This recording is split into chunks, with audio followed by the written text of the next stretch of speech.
Sussex Sharks won for the third time in 4 NatWest T20 Blast games this year, defeating Kent Spitfires by 4 wickets in a dramatic, low-scoring match in Hove. Put in, Kent made a bright start but lost Joe Denley to a slog off David Visa. Chris Jordan then bowled Daniel Bell-Drummond for 11 as the visitors made a score of 44 for 2 from their 6 overs of power play. Danny Briggs was brought into the attack in the 9th over and his first ball was struck into the distance by Sam Northeast, only for Tom Latham to hole out to Ross Taylor off Will Beer, Kent getting to 66 for 3 halfway through their innings. Using the long handle, Northeast tried to get the innings moving with his second maximum off Briggs.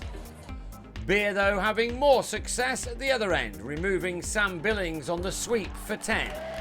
So it was left to Northeast to continue to play a captain's knock, this being his 4th maximum. He went to his 50 next ball, but his 33 ball innings was then ended with a swing which sent the ball to Chris Nash. With 5 overs remaining, Kent had struggled to 113 for 5 and things didn't get much better as Alex Blake struck a low full toss from Jordan to Luke Wright. Jordan and Timal Mills bowling very quickly were both superb, with the latter seeing off Matt Coles with a clever slower ball. Jordan then did for Darren Stevens, who picked out Beer, the England all-rounder ending with fine figures of 3 for 18 from his 4 excellent overs. Mills meanwhile took 3 for 15, the last over bringing him 2 wickets with only 1 bye. James Treadwell gave the paceman a simple return catch.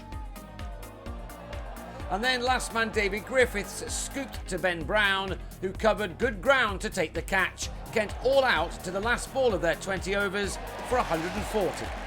Not that the Sharks made a great start to their reply. Wright was out for 3 before Nash was trapped in front for 15. Sussex having to make do with a score of 28 for 2 from their 6 overs of power play. But the innings started to move in the right direction when Brown cleared the rope off Stevens. But with 81 needed off the last 10 overs, he was then out for 26, chopping on a slower delivery from Mitch Claydon. The game was on when Harry Finch then chipped Stevens to Blake, and now Sussex were in some trouble, needing 72 runs off the final 48 balls. That became 53 off 30, and Taylor turned the game with 2 fours off Treadwell. With this huge 6 in between, 17 runs off the over had the match right back in the balance, Taylor passing another 50 off 41 balls. So it was 36 now needed off 24, reduced to 30 off 23 when Taylor went big again off Claydon. When he hits a ball, it certainly stays hit.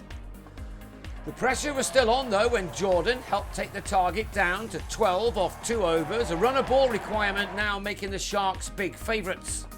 But there was time for yet more drama.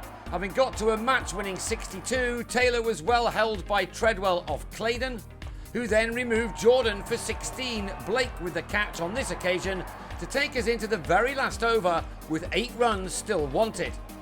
So it was left to Visa to win it for his team with 3 balls to spare. The second legal delivery of the over was drilled through the covers for 4, while the third was sent down to third man. Game over, and what a game.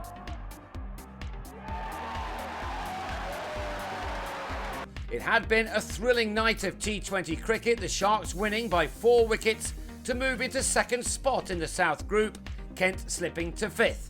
Sussex now head to Lords to meet Middlesex on Thursday, while the Spitfires go to Cardiff to take on current group leaders Glamorgan, and that's on Friday.